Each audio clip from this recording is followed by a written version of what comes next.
everyone. Welcome to I Take Bravo Very Seriously with me, your host, Dana Regan. Today we have a very special guest, Mandy Slutsker from Is This Real Life? Hi, Mandy. Hey. So excited to finally be podcasting with you. This is so exciting. We've been trying to get this off the ground for a while, and I just knew we'd have a lot in common because we both have beautiful dogs. I was actually going to name my dog Stassi. So I No. actually was. So her name is Judy Judice. That's the name that I decided to go with. But when I was deciding on names, Stassi is my favorite. She is actually the only Bravo Love I've ever met. So when I came across you on Instagram and I saw you have this beautiful Westie named Stassi, I'm like, we're gonna bond. We're gonna get along well. I don't know that I would have chosen that name, You didn't but choose it? no, I chose it, but it fits her. Does that make sense? Yes, Like if it was a 100%. different dog, it wouldn't be Stassi. So you almost had to wait till she came out of the womb to give her the name to make Yeah, sure. like she was unnamed for a little bit, Okay. for a couple days. And then the story goes that it was raining. I had a little raincoat to put on her, and she did not like it. She tried to take it off. And when she couldn't get it off, she went straight to the carpet, peed, and maintained eye contact with me the entire time. And my friend looked at me and she goes, I'm the devil. She's telling you I'm the devil The and don't you devil, and don't you forget it. forget it. And I was like, okay, Astasi is born. I love that story. I am obsessed with that story. Stassi is born. Did you ever send that to her or like tag her in it to see if she'd see it? A couple people have told her or told me they told her. I've definitely tagged her on Instagram when like Stassi was a puppy, but I think she said I don't know whether or not to be like flattered or like horrified kind Right. of like with the name. But I was like, Stassi's really cute. I was like, show a picture. She'll like appreciate Right. it. It's not like one of those like Chinese crusted dogs, which are like hairless and sort of ugly, right? That then Yeah. I would take offense, right? But she's a beautiful dog, so I think it And works very she's, well. they're both little white bitches. Like it just kind of fit, like You're so much funnier than I thought you would be. I love you. it's Both just white bitches. like, sometimes it's just the personality comes out. Personality comes out. Well, aside from having that in common, we also love all the same shows, and I'm sure you caught the premiere on September 18th of The Real Housewives of Salt Lake City. What were your initial thoughts? Oh my gosh, I love it. I love I don't even know what you call it. The cold Because open.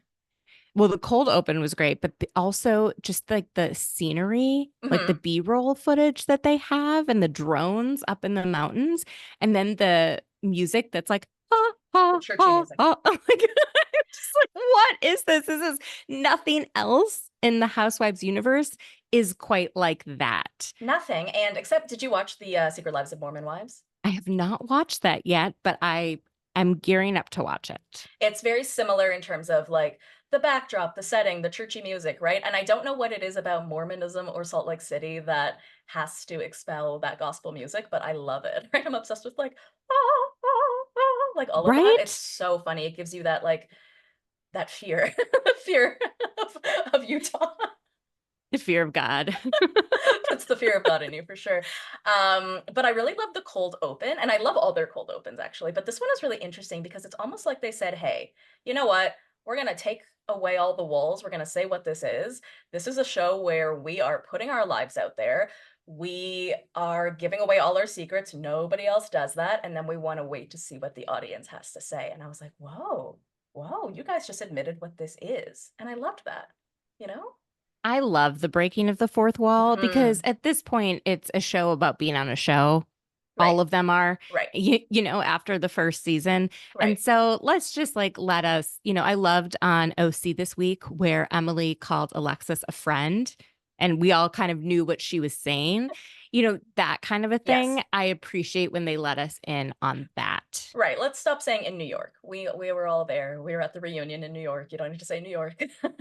Yeah, you can just say the You're reunion, right, the right? reunion. Like, oh man, the only thing I was a little bit not as happy with was the piling on with Whitney. Mhm. Not because of it, just because it felt premeditated. And I don't like when the fights are so premeditated. Like it's clear that Meredith was going to reach out to Whitney about the bath bomb situation, but like no one knew where that was going to go, right? Like that conversation, like Mhm. you know. But Yeah. when everyone was trying to like I don't know, I'll throw something at Whitney.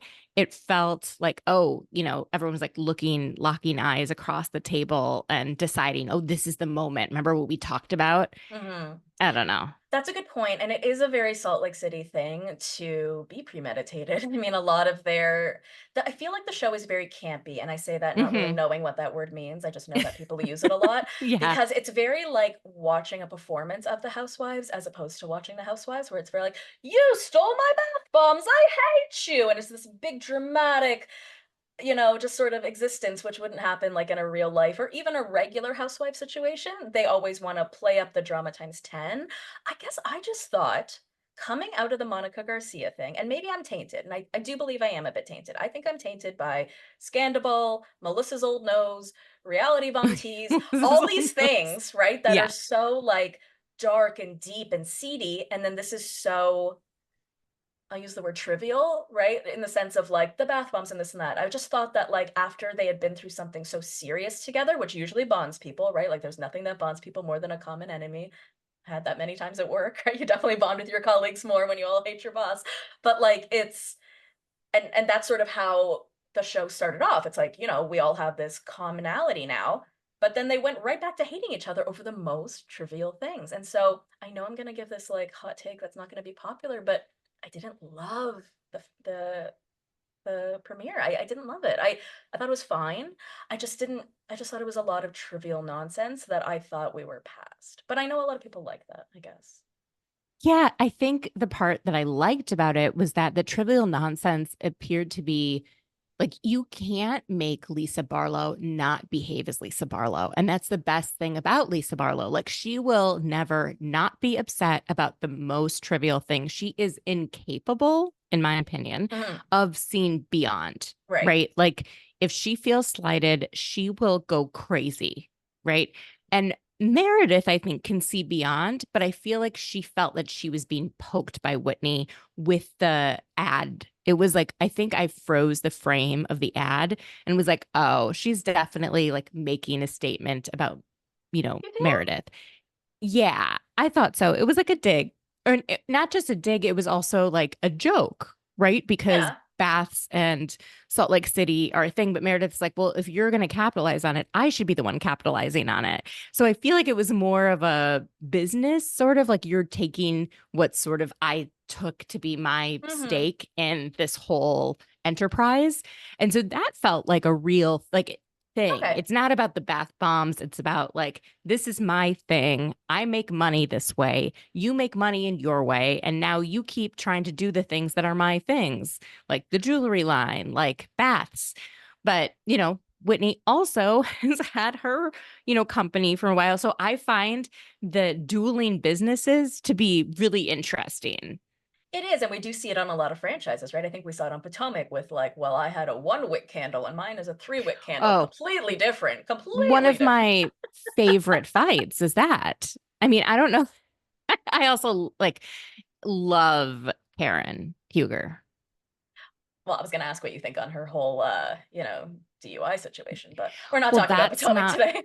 that's not great. And I bet that it's going to be a tough season because, you want housewives to be able to take accountability when it's super serious. Like, Mhm. out of all the times you want them to take accountability, like this is the time. And Right. so if she could just be like, I messed up, I want to hear what kind of emotional and mental state she was in when this happened. Cause the way that Shannon described her DUI made it much more relatable, I Mhm. guess, to someone who hasn't had a DUI. I'm like, oh, I see how you got yourself in this situation. You shouldn't have done that, but I'm glad that no one was hurt besides you, unfortunately.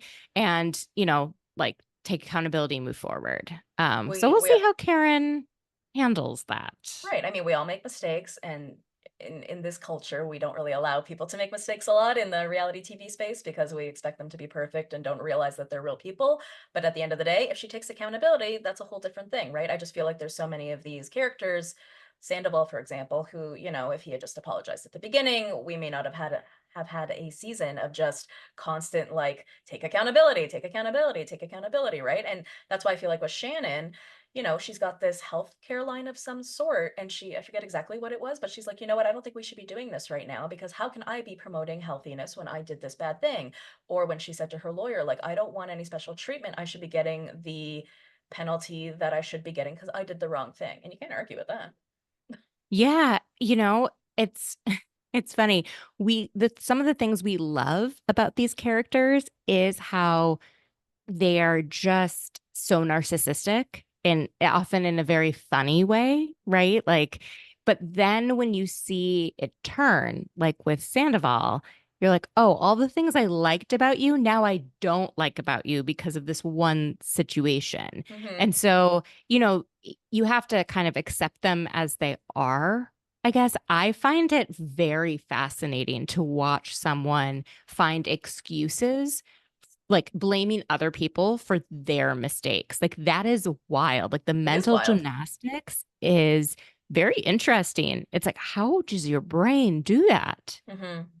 And Lisa's a good example of that because she Yes, can never say sorry. And never. it's so wild, I love the word, to watch someone, I mean, you were called a villain. And I've been using this term or this phrasing sort of lately. If the worst thing you have been called is X, you're living a very privileged life. And I'll stick in villain here. And for Johnny J, I was sticking in that my ex-girlfriend paid for everything. If this is the worst thing that has ever been said about you, you've lived a very privileged life. I have been called some horrific things, okay? So if the worst thing you've been called is a villain on a TV show, you're doing okay. I understand her being mad about it, but again, it's not a lie. But it also just makes her look very, what's the word? Like, just, I mean, it's defensive. She's Trivial. trivial. It's very defensive. It's like, you can't say a single bad thing about me because I'm perfect and there's nothing wrong with me. No, like, there's something wrong with everybody. It just makes you look weird to be constantly getting upset every time somebody says you have a hair out of place. You know what I mean? Like, you're not perfect. You're not perfect. Right. I wish sometimes I wish that Lisa Barlow wasn't as easily baited, but Mm, I don't think they're baiting her. I think people just exist. Whitney yes. shared her honest take and Lisa couldn't handle it. Yeah. Right. And so it's not like Whitney's trying, although I do think sometimes she definitely tries to bait Sure. others. I don't think this was a case where she was. Yeah. Right. Like she talked a lot on that podcast and very little of it was about Lisa. What did you think about like the podcast? Like, I hate giving Nick Vile any more traction than he already gets, but like now this whole season's gonna be about Nick Vile's podcast, you know? I don't have a problem with Oh McVile. no? I might be Okay. the only person. He seems to really irk everyone. He doesn't really irk me. And I think maybe I don't know enough about him, but when I do listen to his podcast, he asks questions that I think are more thoughtful than a lot of other people ask. I think he's a really good interviewer. And I don't know if that makes everyone mad or why Well, does you don't have to have started watching The Housewives 15 years ago and seen every season to talk about it and be good commentating on it. completely agree, and that was not my argument whatsoever. And I actually know him from the beginning, right? Like I used to watch The Bachelor way back Oh, me when. too. Yeah. Okay.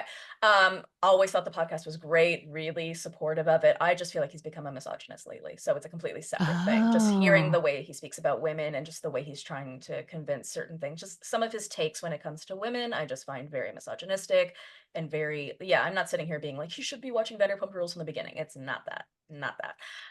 I do think and Natalie as well. I think she's a very good interviewer as well. I think they're very she's good at she is great. good. They're great at like because a lot of it is technically improv, right? I mean, you can write down all the questions that you want, but a lot of it is going based off of what somebody else has said and, working off of that and asking questions based on what they've just said, which is a skill. And I think they're very good at it. It's just something that I've noticed lately when it comes to certain women. That's all I'll say.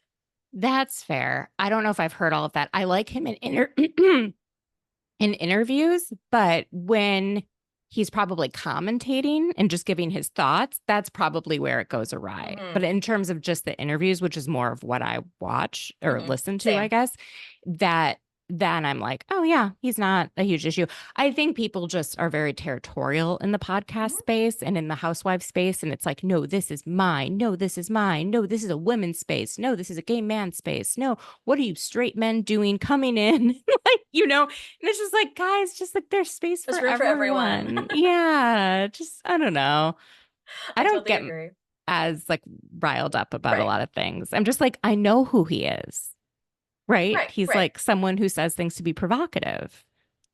A lot of people do it. I mean, it's something Yeah. that was noted to me recently by someone where they said, you have to remember that everyone in this industry or in this space is doing things for the clicks and the likes and the engagement, right? Yeah. And you have to, and as you and I, who are normal people who have regular jobs and live in the normal world, we don't think like that. We don't do things like that necessarily. So it's hard to sort of always retrain your brain or to remember that that's how other people think or that's what other people are doing. But I am actually so curious your opinion on Bronwyn. What do you think of her? Love her. Love Okay. And her.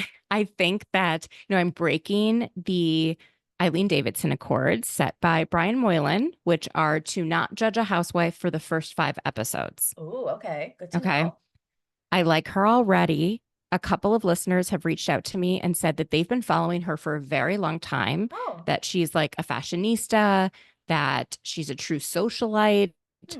that she's like good, has good content. She's very open about her political beliefs, which is pretty uncommon on Housewives.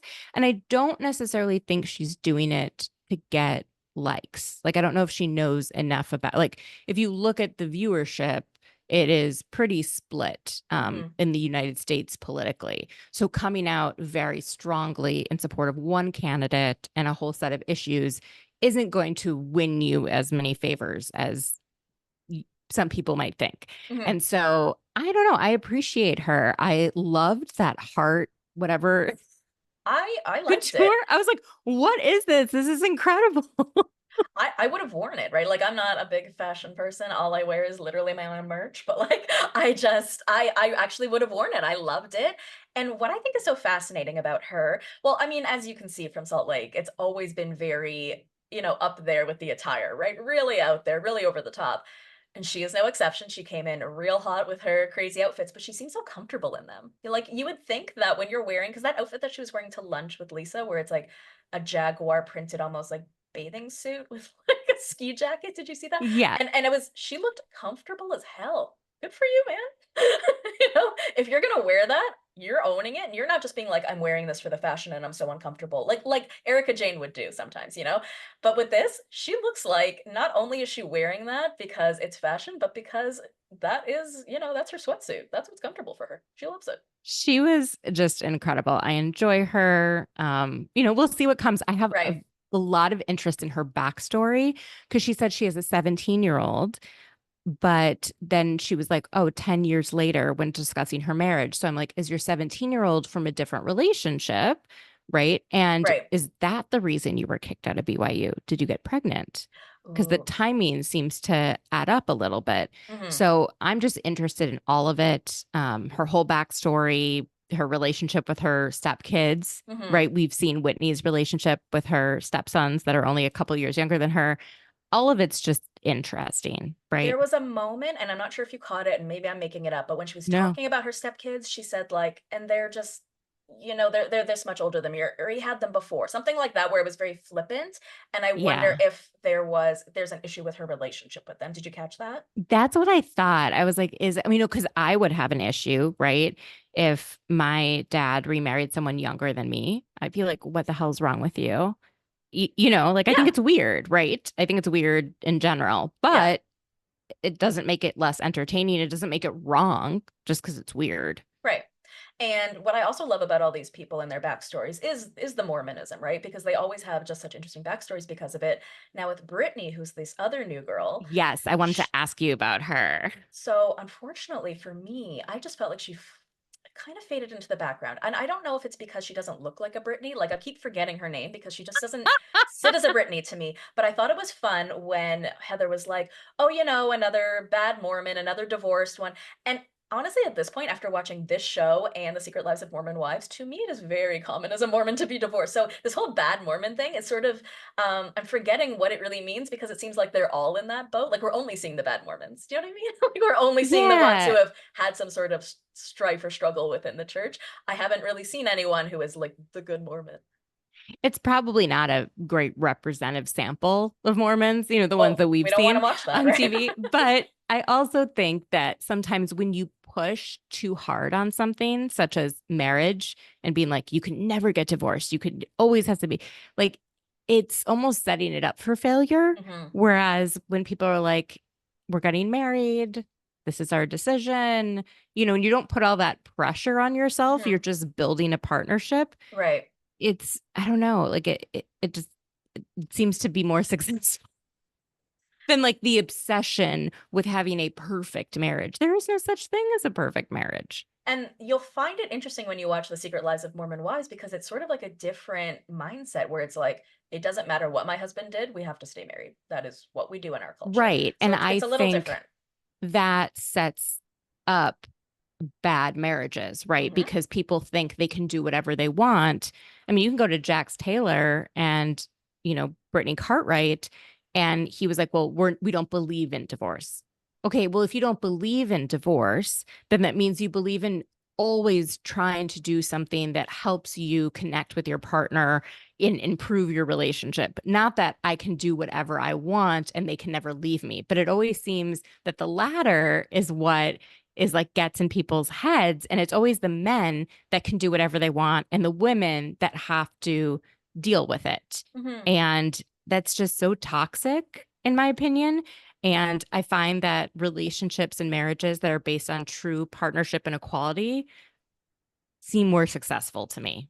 Of course. And I find it so interesting that in 2024, and this isn't just like a Utah Mormonism thing, it's all of us. In 2024, I still feel like deep down people just, it's the proper thing to get married. It's the proper thing to stay married. It's the proper thing to make it work. And I feel like we see that a lot on these shows. And it's just like, it's okay to get divorced. It's okay if that's what's going to make you happier. But there is this still deep down, very deep rooted traditionalism that I think a lot of people still have, where they're willing to be unhappy by staying in something because that is what you are supposed to do. And I just, in 2024, I'm just like, come on, guys. Like, it's okay. It's okay. There's so many different kinds of families. I love seeing blended families. I love Whitney's situation. Whitney is very happily married, right? And I love that. I mean, yeah, they had their weird situation where they cheated on their spouses under a desk or something like that. And she's got all these That's, stepkids that are like older than her. I think he was her boss. So I think it was like super yeah, inappropriate. no, it's quite inappropriate. But that being said, now look at this beautiful marriage they have, I think. Do you? Yeah, I know. I think so too.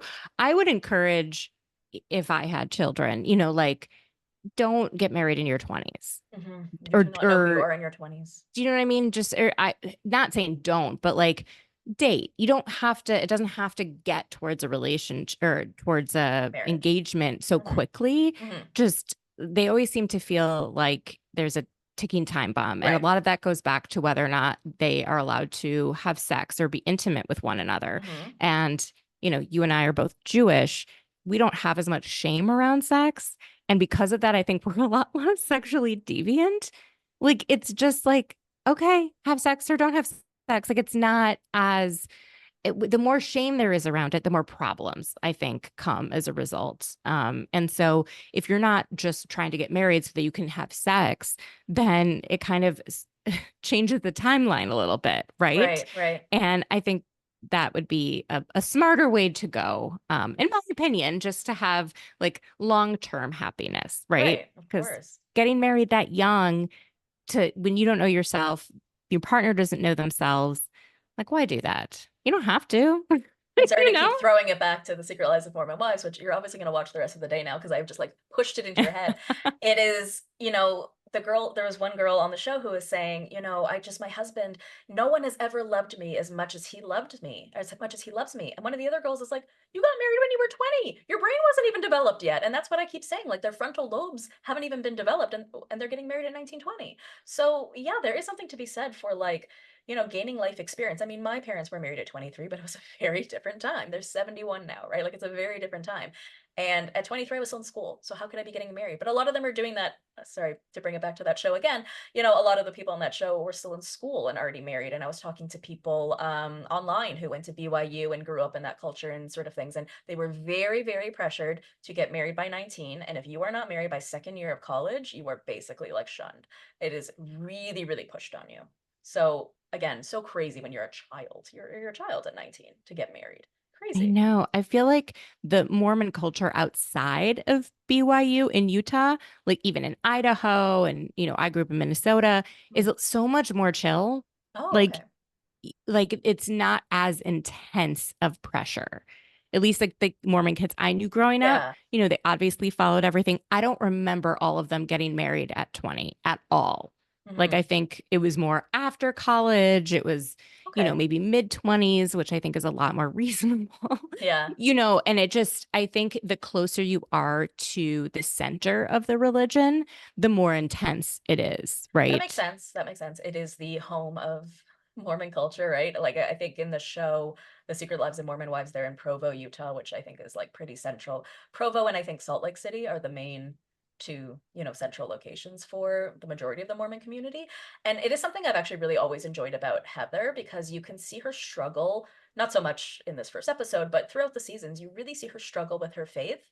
And you can see her struggle with like sort of feeling jealous sometimes where like for example, like Lisa seems to feel that she is a complete full-on Mormon and Heather's like, how are you allowed to go to church like that? How are you allowed to do this? Or even with her ex-husband where she's like, I feel like he wasn't kicked out of the church and I feel like I'm not welcome back in the church, right? And so there's just this longing and this need where she truly believes in all the tenets of the church and she loves the church, but the church didn't love her back and she felt so displaced because of it.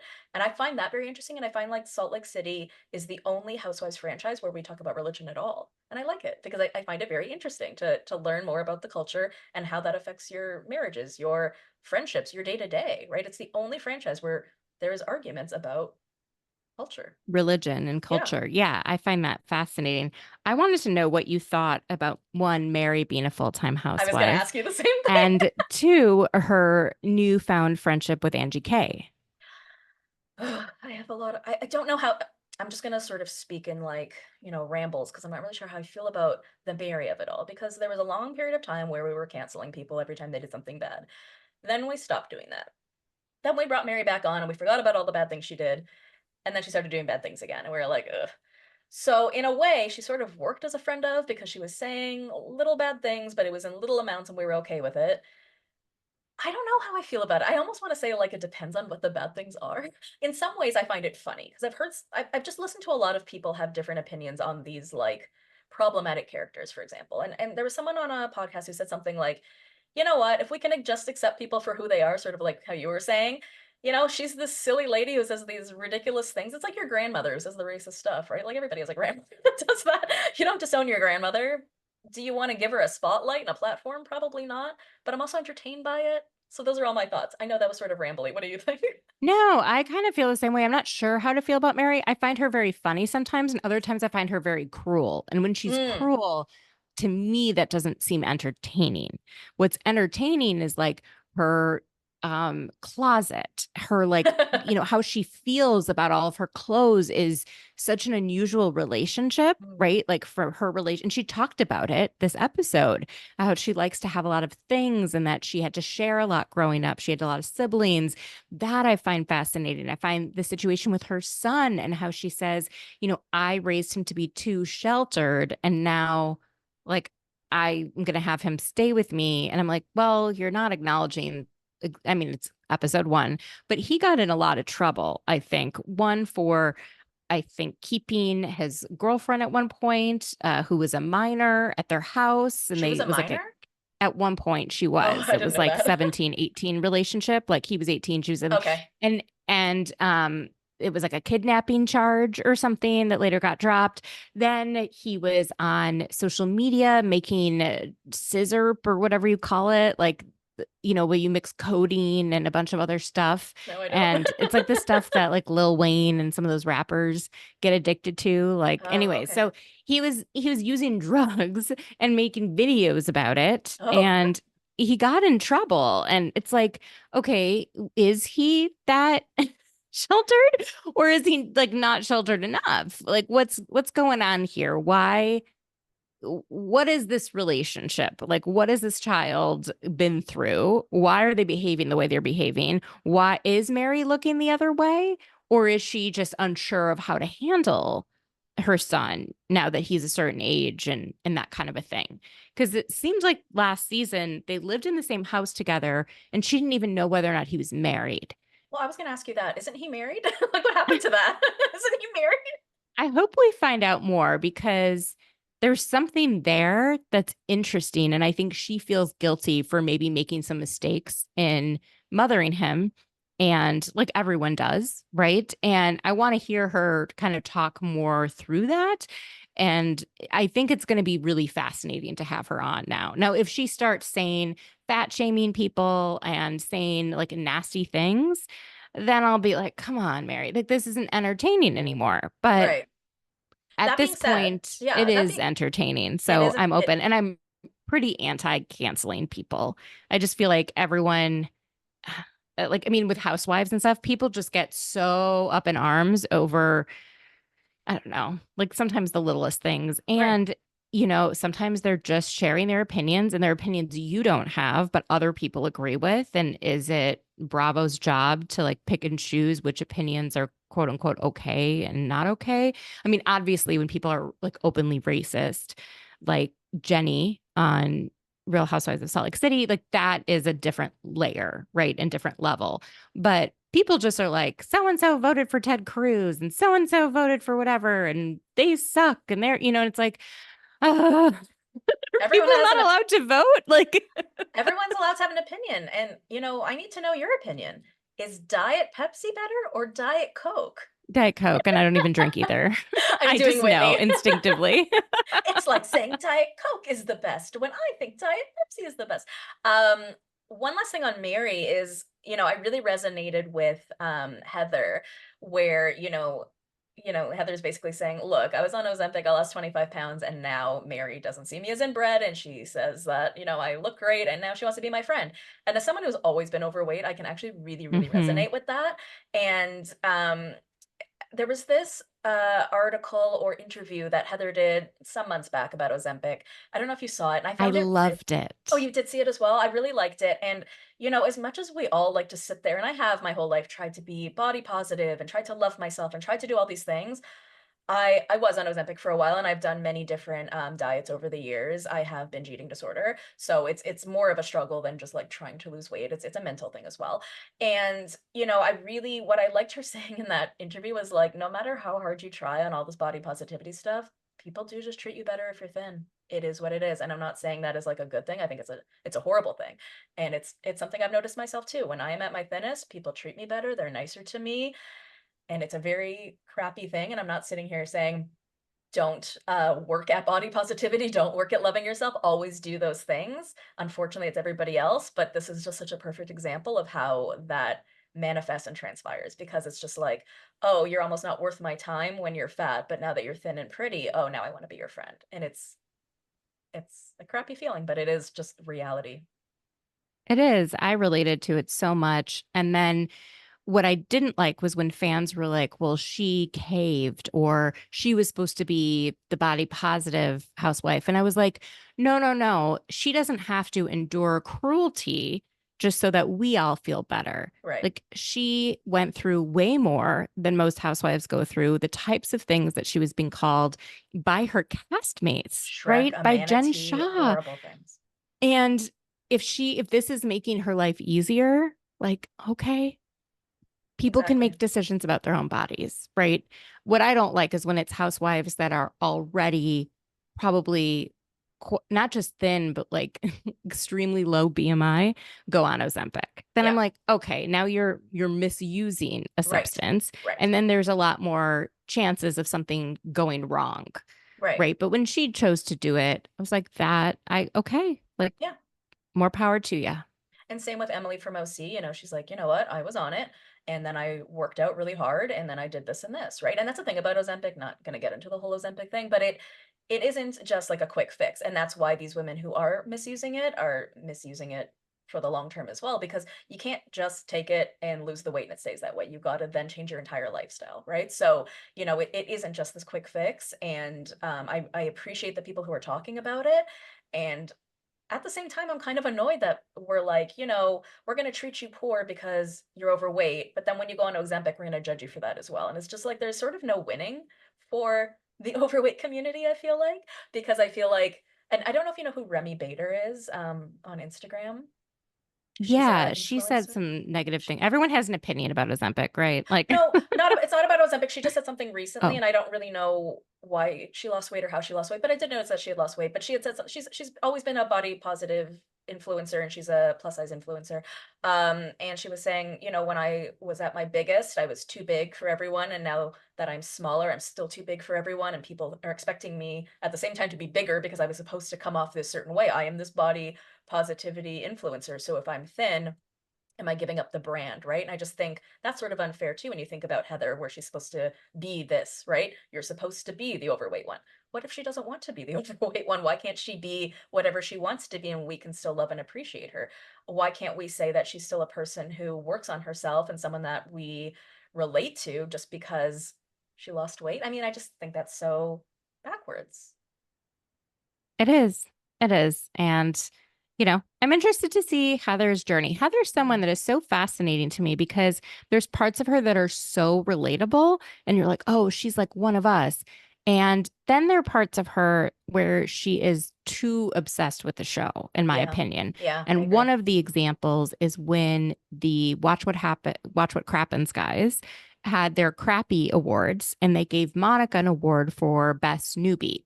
And Heather reached out to them and like wanted them to not give her that award and then unfollowed them.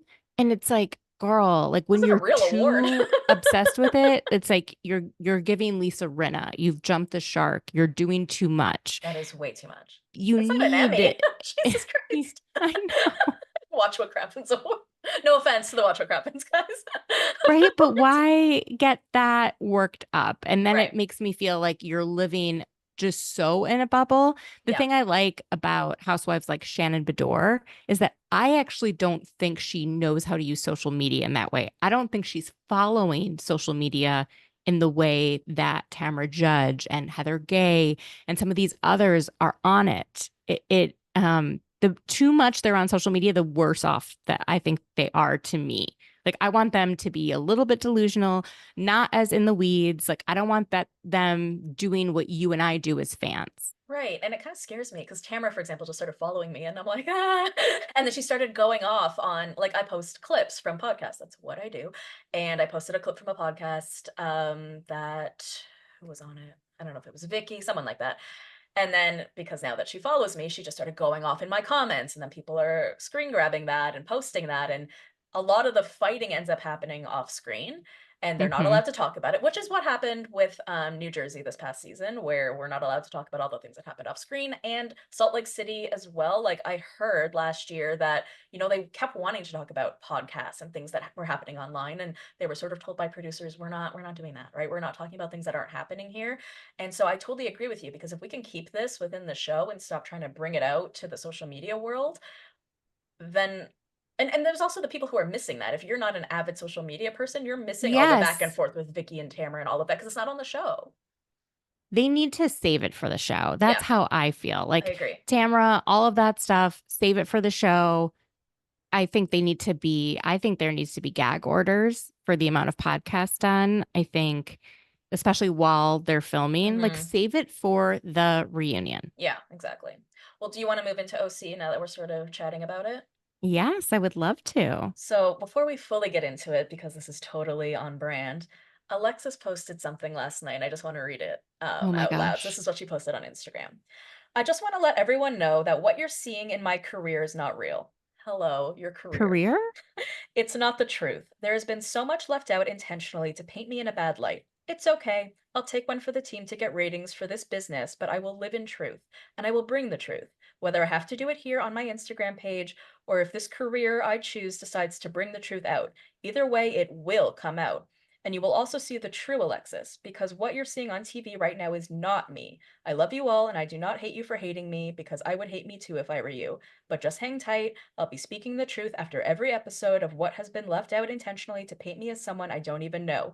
It will actually intrigue you all. Live recaps of the truth starting from episode 1 coming ASAP on my IG, sorry. And by the way, thank you to my glam squad for this pick.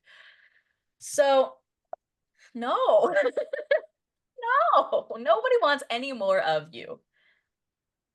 I disagree. I Really? want more Alexis unrelated to Shannon and John. Yes, yes. She has a I trans child. I want to know about that. I didn't even know that. I want to know more about her outside of whatever this is. And I Yeah. think that's probably what she's talking about. She just lost her mother prior Hmm. to filming. there's very few discussions about that. There's very few discussions about her kids, about Mhm. her co-parenting. Maybe she's not allowed to talk about it, or maybe that's too much of a personal story and they're saying you're just a friend of. So we're going to use you for the storylines that we want to use you for, but we're not going to really let you talk about your own life. Is that what And you think is happening? Because I I wasn't sure think if this is a friend so. of situation or the way she's sort of painting it is I'm talking about all these other things and they're cutting that out because this is a more interesting storyline. Do you feel like she is expressing more? I mean, like the Yeah. drive up to Big Bear a few episodes ago, and she's talking about Johnny J the whole time. She probably wasn't talking about him the entire drive up, right? I mean, but they're making it look a certain way because that's the fun story. Yeah, and I don't blame the production and producers for doing that, but I do want to know more about her. I think she miscalculated by going in. She always does this and like standing for her man and speaking for her man when her man won't speak for herself. She doesn't really know who she is outside of a relationship, and that's quite obvious. And so let's just I thought what was really interesting this episode was when she said, I wasn't meant to meet John. When I did, I had just gotten out of an engagement. And it should have been 6, 9 months later where I was more healed. I was in a better position. But I met him when I did, and we fell in love. And, it's a lot harder because of the timing, right? It was harder. And that kind of made sense to me in a way. And that was an interesting conversation and take on her relationship that I hadn't heard and that didn't involve Shannon. You know what I mean? And it wasn't about defending him. So I want to see her outside of all of that. But I think that maybe she has burned such a bridge with the audience by going so hard after Shannon that it's just people don't want to hear it. Hmm. For sure. And it's also becoming very repetitive, and Yeah. she's also trying to make it a lot like Shannon has caused like this great harm to her and John. I don't know if you caught him and her on Watch What Happens Live because they only do interviews together now, basically, and he's sitting there in the front row saying like, I wouldn't sign the non-disparagement clause because I have been disparaged for 5 years. And like I said to you previously about, privilege, the worst things that Shannon has said about him is that she paid for everything at the beginning, not the whole time, the beginning, and that she was his sugar mama and that he had fat shamed her. So if these are the worst things that anyone She has said never about you, said that though. I don't remember She that. told the other women and they said it. Oh, okay. Yeah. So she's never actually come out and said it. What he's mad about is that privately, she told all of the ladies on the show how poorly he treated her. And then they came out and said he treated her poorly. And now he's like, well, angry about it. And she knew this was going to happen because she said, my whole relationship is over when they started saying all the stuff that she was talking about behind the scenes. So, yeah, he's such a, ugh. He really is. And, it's so true what Emily's saying. Like, he's just making it worse because the more you push this and the more you try to extort, and I love how Emily actually gave the actual legal definition, which matches what he is doing. Extortion is a crime and you are committing extortion. And I feel like that's why they're trying to go on all these interviews now and do all this backtracking. And, if well, I guess it would have happened because I'm sure you heard that Alexis was slated to come back prior to her dating John. So if that was going to happen, I mean, I don't know what her story would have been, but it wouldn't have been this. And maybe we would have liked her and we would have, rallied around her. It's just a whole different thing.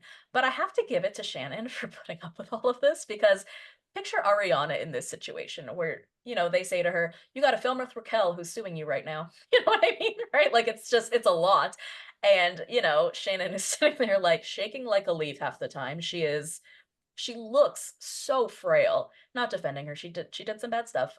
I will fully admit that, but just the frailness with which she looks where there's something happening every single day. I mean, that's going to push anyone over the edge and I am worried for her, just sort of looking and I also kind of don't love how all the other women are I mean I get that they don't really know what to do, but everyone's just sort of sitting by idly while all of this is going on. Like they're supporting her, sure. They're listening to her and they're listening to Alexis. They're doing both of that. But I feel like everybody just is sort of like, we don't want to touch this. This is just, we're not going to put our hands on the stove. And I feel like someone just needs to offer her some real help in some way. I'm not even sure how. Just someone help Shannon. Like, I just feel like she's out there on her own. Yeah, I think Emily has. I feel like Emily is really Emily in her has. corner. And, you know, Shannon already has a team of therapists and people Does that she she? has found. Yeah, since so when she went to quote unquote rehab, it was mental health facility. It was, she said she was trying to learn why she keeps dating toxic men, why she makes the choices that she does, and trying to figure out whether or not the alcohol is something she was doing to sort of self medicate because of the situation or because of an inherent problem with alcohol. And she did a really good interview on Sheena Shade's podcast where Oh, she I did like talked that one. about, Mhm. you know, the what her therapist had kind of determined and told her and all of that. So I feel like she is getting the help she needs, but she's just, we're watching her at like the worst Mhm. moments, That's true. you know, and Yeah. she's not without agency. And the thing that is so frustrating about her is that she acts as though she has no agency half the time. But finally, she's starting to act like, no, I have an attorney. We can do these things.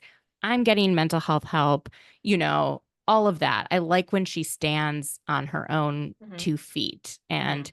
you know, everyone else is able to stand on their own 2 feet. She needs to be able to stand on her own 2 feet as well. In all fairness, I do not have a ton of the history because OC is the only show that I have not watched from the beginning. So I've only started watching from season 17 onwards, which is just last season. That Oh being my Yeah, God. so I don't know a ton of it. That being said, I just Canada just got Bravo TV. I know, it's crazy. We just got Bravo TV. We did not actually have the channel before. So as of 2 days ago, I have the channel.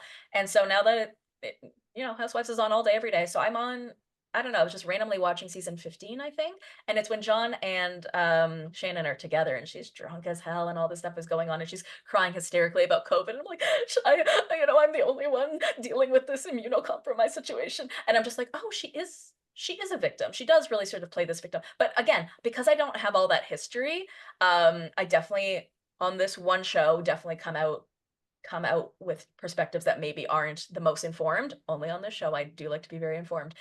So I'm happy that we're doing this together because you have all the history. So put me in check if I am wrong because I want No, I I want to mean, know the history. I don't think there's a right or wrong. It's just like how you see it. Yeah. And I love how Shannon's actually coming across this season. I think she's showing vulnerability of what it's like when you first hear really bad news is very different from a day or two later, right? And Hmm. what she's constantly getting bombarded with is bad news day after day after day, and the cameras are on while it's happening. Yeah. So she doesn't get the benefit of being able to like cry in bed for 2 days, pull it Right. together, and Right. then, you know, put forward a better version of herself. We're watching her in like the rawest form. And I think it makes people uncomfortable because they don't like to see people in their like rawest form. So I think it's just more the audience is uncomfortable with it. Um, that's my take on it. You know, had we seen Alexis right when her mother died, we would have also been quite uncomfortable, right? Mhm. It's watching someone at their lowest low is really tough. Right. I completely agree. And what do you think about the fact that she's still drinking? Like it's a It's it's a not weird thing to great. watch. Yeah. Yeah, it's awkward to watch. I don't like how Vicky was like, let's do a shot. And they're on stage. What is Shannon supposed to do? Yeah. So Vicky's putting Shannon in a compromising position in that Yeah. way. But also when they're not on stage and they're, you know, offered drinks, I feel like she always almost feels like she has to order a drink to prove that she can have one drink. And I want her to get way more comfortable with her alcohol consumption, whether that is zero consumption or casual consumption. She doesn't seem comfortable ordering drinks. It's like she's looking around like, are people going to judge me? And it's like, are you able to say no? You know, I don't know. I think it would be smart for her while she's sorting out all of this stuff to have a clear head. And yeah, I think she has certain people in her ear saying, like, well, you don't have an alcohol problem. And then she hears that as, well, then, oh, I can drink a little. Right. And I don't know, like, do you have to? Right. I never agree with Tamara, but I do agree with her on that one point where she made about Shannon where she's like, I know Shannon, and I feel like she thinks that if she doesn't have a drink, then that's her admitting that she has an alcohol problem. And I do think that is what this is. So I feel like she feels like she has to order a drink because if she says no, then it's her saying, "Oh, I have an alcohol problem. I'm sober now," which isn't the case, and that's not what's going to happen. but I think that is why she's doing it. And it's very awkward watching her continuously order drinks on camera and then say weird things like, "Oh, that's not what it was. That was a Red Bull, and that was like, you Pellegrino. sound bad. Like, this sounds bad. It's really hard to support you." Um, but I thought the whole Emily situation was really interesting with the whole dress, which Yeah. sort of again ties back to the whole weight thing. I so resonate with all of that as well. And I totally understand why Emily was upset because it's an intrinsic internal thing that you just feel it's your own insecurities. I don't think she was blaming Heather, and I'm kind of annoyed that Heather got so defensive about it.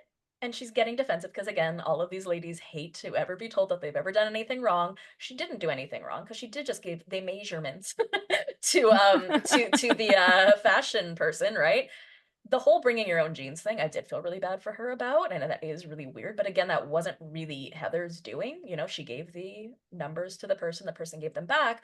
I just don't love the way Heather handled it and sort of dealt with it. Or maybe they both were being just too emotional. Like, obviously, Emily was being over emotional because it's her own intrinsic issue, and Heather's feeling like she's being attacked when she's not. So I feel like they both just ramped up out of maybe out of nowhere, out of something that was less than it was.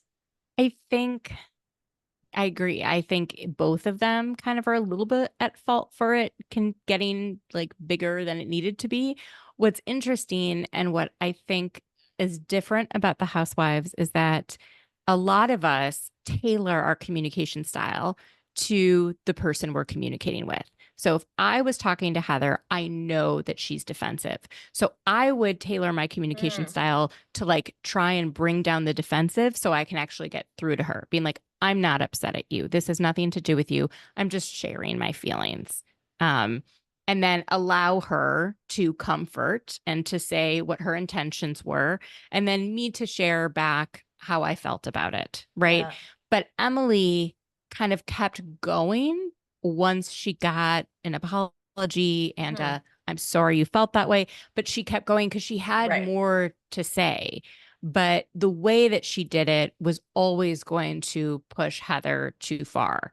Now, Heather also seems to lack the ability of just letting Emily be Emily, right? Mhm. And communicating with Emily. She knows Emily kind of like boils over. Maybe just let her boil over and wait to speak until after. So, like, both of them were not tailoring their communication styles to be able to hear the other.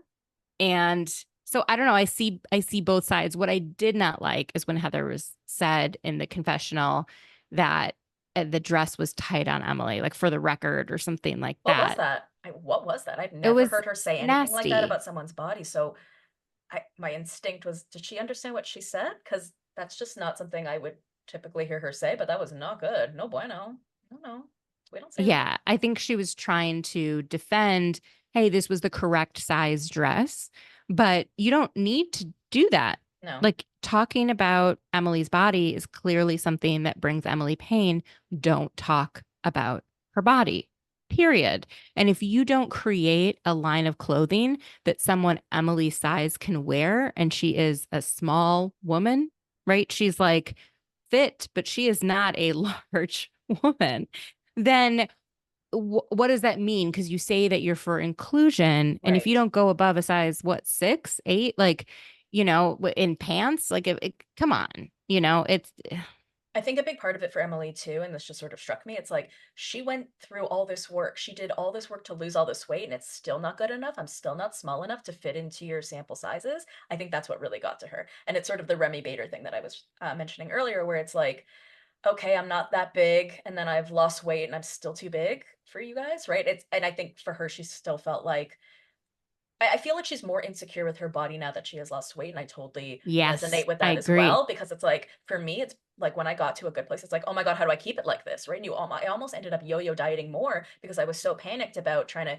keep. Now that I look this way, how do I keep it this way, right? And I feel like it creates this more of a panic in you, this more of like a um maybe irrational approach with how you sort of follow through with the rest of your plans with your body, right? And I feel like for her, one, it's a fashion show. Two, it has to do with sizes.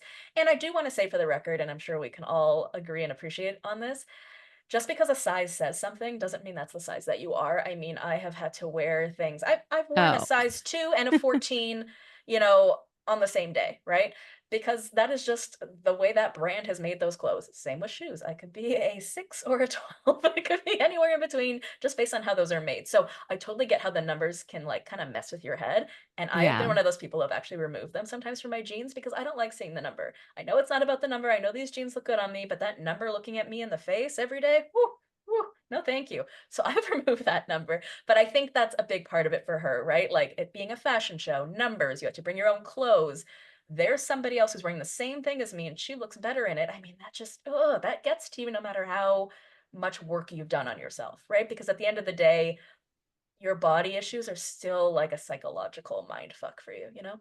Yeah, I didn't like how Alexa was like, now you're bringing me into it. What are you And it's talking not. about? And then Jen's like, no, she's giving you a compliment. You're skinny. And it's like, no, guys, stop. Everyone stop. I think what she's frustrated about, and I feel this way so much, especially being like a bustier person, is that clothes that look the way they look on a model, when I'm buying them, it doesn't have the same look on me Right, because I don't have that same body. right. And so something that looks really sleek on someone else can look very matronly on me.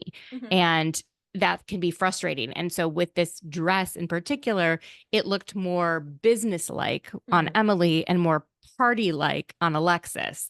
And just that same dress. And like, you can wear this for the event that I would want to wear it for. And mhm. on my body, it looks different Right. and it not quite for the venue that I Right, the do venue. you know what I mean? Yeah. And so, that's just but Alexis just is unable to hear anything. She gets something in her head and she just holds on to it and Heather's the same way. Heather would not let herself stop being upset enough to hear what Emily was saying. At the Mhm. same time, Emily was speaking from emotion. She wasn't like it was almost like I wish she practiced what she was going to say Yeah, I so completely agree. that it came across in a way that others could receive it. I can understand though that maybe the timing was still too close, like maybe it was still she Yeah. was still too emotional because I feel like for myself, if I was trying to communicate that with somebody, I should probably take a few days and not do it in the height of my emotion because it's going to come out wrong. And something I want to mention, I'm not saying it's a bad thing, but Emily has mentioned to us recently, us, that she's a projector, right? She mentioned that a little bit with Jen. And so maybe that's what she's doing here too, right? She's projecting her insecurities, her body Insecurity. insecurities Yeah, on Heather, on Alexis, and on other people, right? So it's understandable. it is. I want to know what you thought about the candle making session between Katie, Tamra, and their daughters, Mhm. and how their daughters have been impacted by their first failed marriages. Really resonated with that as well. My parents are actually still married. This is such a funny story. My parents are married. They shouldn't be. They're in a very toxic relationship. Always thought so. I am currently 40. 2 weeks ago, my 71-year-old parents told me that they are getting divorced. So at 40 years old, I am now a child of divorce. Absolutely ridiculous. But Oh I my I get God. what they're saying because my parents were not divorced growing up, but watching their toxic relationship, I was like, "No, thank you." And it's not just marriage for me, it's just watching and what they were saying about having kids as well. I truly believe that my parents had kids because that is what you do. We were born. My mom went back to work 2 weeks after I was born, 2 days after my sister, and we didn't really have relationships with them growing up. My parents were at work all the time. I don't really know where they were. They just weren't around. And I think that they had kids because that is what you do. And so what Sophia, is that her name? Really Hmm. resonated with me. I mean, maybe she wasn't communicating it in the best way because she's 18, but when she was saying like, don't have kids just because you are married or just because you can, or just because it's the thing to do, or to save your marriage. That was a big one. I loved that because, Yeah. yes, you are absolutely right.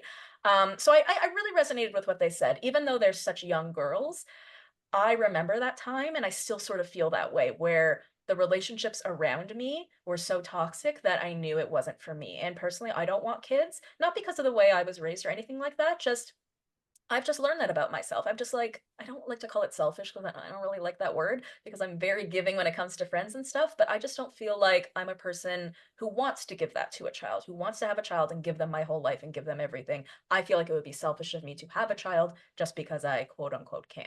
Who knows if I can? I'm just saying I completely resonate with what those kids were saying, and I thought it was really insightful and very worldly and, mature of them to sort of come at it with that perspective. That being said, it's cynical, right? And they still are young and there's still time to sort of change their minds, but I don't think it's a bad thing to sort of look at the relationships that you've seen in your life and learn from them and make decisions for your own relationships based on them. Yeah, I really appreciated what Katie's daughter was actually saying Mhm. because she was giving examples of unhealthy Mhm. relationships that Mhm. so she just started dating and this Right. guy says I love you after a week and a half. That's a red flag. Leave them immediately. Do and especially I mean maybe at that age, I don't know, maybe if you're 12, right? Yeah. But like by 17, 18, no, you shouldn't say things like that. And then again, you know, have like when she wasn't saying it back, getting upset and trying to force her to say it, But for right? her to be like, to have the cognizance enough to know that that's not okay and that that's gaslighting, good for you. I love I don't know that if for your that's age. gaslighting, She but called it gas. she You know what? did. Honestly, I People I use the am term confused about what the gaslighting term means at this point. all the time. You're right. Very few things end up being gaslighting. But, if she didn't want to say it back and he was trying to push her to, that's not a good scenario. Right, of And course. but I wish more parents would talk to their daughters and their sons about like what is unhealthy or Mhm. unhealthy and Mhm. point out when they're doing things like whoever that son is, if he was like, well, I told her I loved her and she didn't say it back. And it's like, well, why, have a conversation. Why do you think you love her? How Mhm. long have you known her? Do you like her? Do you like the idea of her? Yeah, a Right? lot of it is the If she parents. makes her own decisions, which are different than what you would decide for her, do you still love her for her? Or do you only love her if she were to reciprocate that? Right. Like have Yeah. these types of conversations with your children so that they're able to navigate healthier relationships. The problem is, I think most adults, like, unfortunately, don't know how That's to what I was navigate thinking. healthy relationships. And so then they can't help their children do that. But Right. one thing I was taught growing up, because my mom was a social worker and Mm. spent a lot of time working with, especially particularly women who had been abused, is, when someone showers you with too much affection, that's also like a kind of a red flag. Like she didn't say it that way, but it's like, well, why are you showering me with this? It's for what? You don't really know me yet. So that's the whole part. It's like, Mhm. shower me when you know me. Right. But I when you yes. don't know me and you're just getting to know me, that's an uncomfortable time, right? You're supposed Right. to be like progressing in a certain way and like, walking together and learning about each other at the same kind of pace. Yeah. Yeah. I thought this was a really interesting episode for the kids because we also had the scene with Jen with her son Dawson. And we've Yes. learned that Jen has been sort of, a little flighty when it comes to her parenting. And now she really wants to, get into it and dig deep with him. And I feel bad because now he's like, look, this is too much parenting for me. I'd rather live with dad. And I thought that was interesting given that, like, she's basically admitted that she hasn't done like a lot of hardcore parenting with him. So what is the dad's house like if she's barely doing any parenting? What's it like over there where he feels like more freedom? Yeah. I think it's interesting the point he makes about like, I need my space. I need to have that private space, and dad gives me that and you don't. And as a teenager, that is very understandable. So I hear him. And I'm not a parent, but I can only imagine how painful it is for her or even Katie to have your kids say, hey, I want to live with the other parent. Like, Yeah. I can't even imagine. Oh my God. I was really feel like I finally understood Jen a bit this episode. I mean, she's so kind and she's so lovely, mhm, but I'm always kind of like feeling the way that Emily and Gina are, which is like, do what you need to do to take care of your family. Come right. on, stop making it everyone else's issue. And she's saying, I actually don't even know how. And I don't even know how to start learning that. And she was like, because I didn't pay as much attention in school. She just kind of coasted through life, Yeah. didn't really gain the skills she needed to gain. And now she says she's 46 or 47 or whatever age she is. And like in the situation she's in because she didn't take things seriously when she was Dawson's age. And that I was like, wow. But sometimes when as a parent, I think if you like made mistakes that you don't want your kids to do, you have to also let them learn on their own. You can guide them only so much. And I Right. feel like she probably is pushing too much because she sees the path he's on. But if she went through the first 16 years of his life, not really guiding him in that way, and then all of a sudden, he's probably like, you're in my space. You're Yeah. not like, why are you doing this now? It's uncomfortable for me. It's not how I want to be parented. It's very interesting. It was a really raw and difficult conversation, but you could tell that they love each other. There's open communication there. She's trying, he's trying, but it really was vulnerable of her to share like the things that she's like, I haven't figured these things out and Mm, I'm not proud of that. I don't like that part of myself. That I was like, wow, now I feel like I get it. Because before mhm. she didn't share that. And it seemed like, well, it's everyone else's job to take care of me and my kids. It's not Right. my job, Right. you know?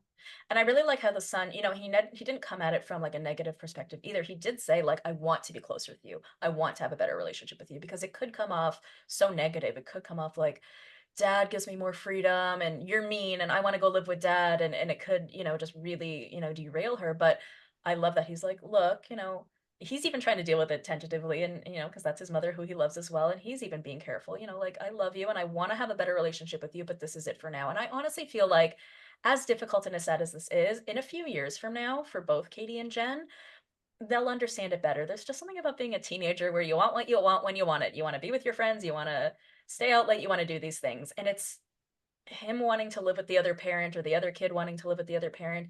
It's a lot less personal and more just about like being a selfish teenager and doing the things you want to do. And I think once they're older and past that, it won't feel as like gut wrenching as a mom.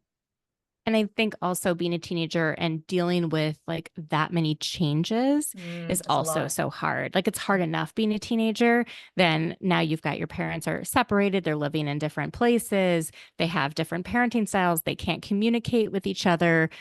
And then you're kind of in the middle. That's such an awful place to be at, especially at that age, Right. And yeah. I also thought it was interesting when he said the dad has a one-bedroom apartment because there are 5 kids. So how is Dawson getting privacy in this one-bedroom apartment with five? I just need to know more about all this dynamic. I feel like we don't know enough about Will. We didn't get into a lot of it last season because it was the whole Ryan drama. We're not getting into it much now. I honestly didn't even know until this season that her and Will were not on good terms. So there's just like a lot there that I feel like I would love to know so much more about Jen's life. I feel like it's a lot more fruitful and rich that we just haven't gotten to experience. Even just having this many kids and the adoption and all of that, it's like such a fascinating story. I just want to know more about it. Me too. Yeah, I didn't understand Will's situation because he has a girlfriend that has four Hmm. kids. So together they have nine 9 kids kids, together. yeah. And I'm assuming maybe they're at the girlfriend's house. Like that's where I have no idea. Yeah, It's a bit of but to be dragged around, like to be like, okay, you're in your parents' house and yeah. then you're not in your parents' house. Now your mom has a new house. Now she's kicked out of her new house. Now you go in your mom's boyfriend's house. It's like, it's not your house. Like you don't Right. have space. You don't have That's true. consistency.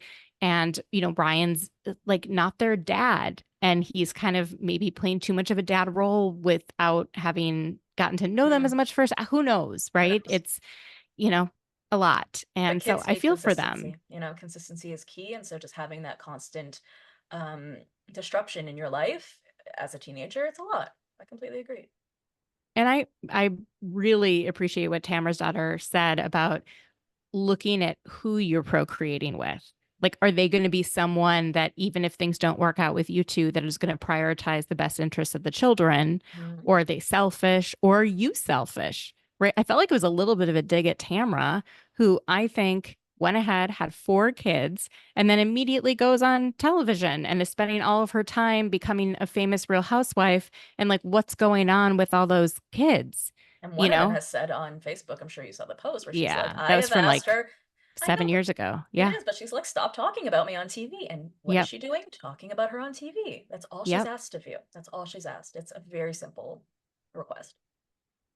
Yeah. I think Tamara is someone who just isn't able to understand the role that she plays as the parent. Yeah. It's like, well, look at what my kid did to me. It's like, no, you're the parent. You need to, if you want this to work, you have to change your lifestyle. And she's unwilling, I think. What do you It think was, about her this is, bashing Simon in this episode, though? Because again, I don't have the history, but a lot of people online were just sort of like, that was not okay. She was fine with Simon until recently. So now she's just out here crying and bashing him. So I was just, yeah, curious your opinion since you know him better than me. I don't know him that well. I don't remember him that well. He did have cancer recently. And Oh, okay. then I think that was what drew her closer, wanting her, you know, children's father to be okay. And I think he is okay now. I think he's in remission. But he wasn't maybe the best husband to her. And so then her kids had to witness that marriage that wasn't that great, Hmm. but I also think she's trying to rewrite some of history too, a bit. Like she likes to absolve herself Hmm. from playing a role in the downfall of her marriage. You know, She loves to play a role. she loves to play a role. Oh my gosh. Was there anything else you want to say about OC or Salt Lake? About Salt Lake, I just want to hear what you thought of that situation where Brittany sits down in between Mary and Bronwyn and proceeds to say all the wrong things. I think she was trying to introduce a storyline about being poor as a child and didn't land, didn't hit. Tried to accuse Mary of being poor to try to relate to her, but that was also messed up. And I don't agree about her jacket. I think it looked fine. I don't think it necessarily looked like a German Shepherd, but I once you've ticked Mary off, it's hard to win her back. And the whole bread roll. I mean, I think Mary misunderstood it because she's like, I would never do something like that. I you would if you were poor and you would need the food, right? Like she's saying it as if she's like out there like stealing jewelry from stores and things like that is sort of how she was playing it. But I just thought the whole thing was funny. Like I just thought it was a funny interaction. I thought it was like Brittany trying, is that her name again? Brittany? Because she doesn't look like Yeah. Brittany. Brittany trying to, I don't know, do something, and it just every part of it did not land, and it was just like oops, oops, oops, oops, oops, and I just felt like she just should have slowly backed out of the scene and started again. Maybe It was so funny to it me was. because, like, from saying, "Oh, Bronwyn, I like your costume," Oh calling yes, Mary a hoarder, saying I was poor too, like all of the things. I'm like, what are you doing? I was poor too. That is like even if someone said that to you, right? I'd be like, that's rude. Why are you assuming I was poor? Right? It is. Right. It You're is a like assuming strange. something about me based Right. on one statement that I made. Right. It's a little bit odd. I don't know why, and like I said, it's something about her just not standing out to me, but I just have a feeling we're not going to see her next season. I am open to her. I'm open to learn more about her, but she is just I'm forgetting about her every 5 minutes. I don't know. I don't know what it is. Do you have high hopes for her?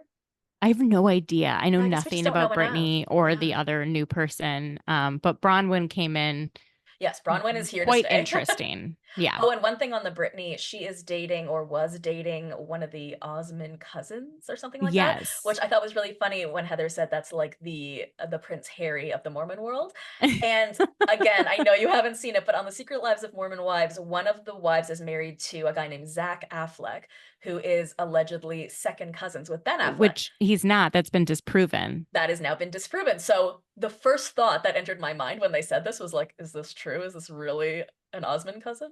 Or is this just Well, because someone I who think says it that they was are? a nephew, Oh, a nephew. Okay, so it's a real deal. Okay. which is like a immediate relative Okay. So versus my first thought was like, oh, is like that distant. real? Yeah, I know, right? That was so fun. Anyone whose last name is Osmond, that's so funny. But that definitely they are such royalty. in the Mormon They community. are, which I forgot about, right? It's sort of when you first heard about Mormons, those were the first ones you had heard about. When you thought of Mormons, you thought of them. Now we have so many other celebrities that are Mormons because we are obsessed with Salt Lake City and Secret Lives of Mormon Wives. So those people are way more famous to us now. But yeah, I forgot that Mormonism sort of started, or the celebrity Mormonism sort of started with the Osmonds, right? I just think about Mitt Romney. Yeah, exactly. Well, this was so much fun, Mandy. I had such a great time chatting with you. Thank you so much for coming on I Take Bravo very seriously. If the people want to follow you, where can they find you? They can find me on Instagram. I'm also on Twitter at Mandy Slutsker. If you have difficulty finding me, you just type in Mandy Slut and I show up. So I love that. claim to Mandy Slut. fame. Amazing. Thank you Thank so you. much. Thank you for listening. This show is brought to you in partnership with Hurrdat Media. If you want to listen to this show or any other episode, you can do that on Apple Podcasts, Spotify, iHeart, or wherever you get your podcasts. Subscribe to Hurrdat Media's YouTube channel to watch my full-length video podcast episodes. You can follow me on Instagram at I Take Bravo Very Seriously and at The Bravo Investigator. You can follow me on TikTok at The Bravo Investigator. Head to buymeacoffee.com/I Take Bravo Very Seriously to buy me a coffee. Join the Patreon at patreon.com/I Take Bravo Very Seriously for 4 extra mini episodes a month, early episodes, ad-free, Q&A, and exclusive access to bonus content. If you enjoyed the show, please leave me a 5-star review. Love you, BBs. See you next time. A Hurrdat Media Production.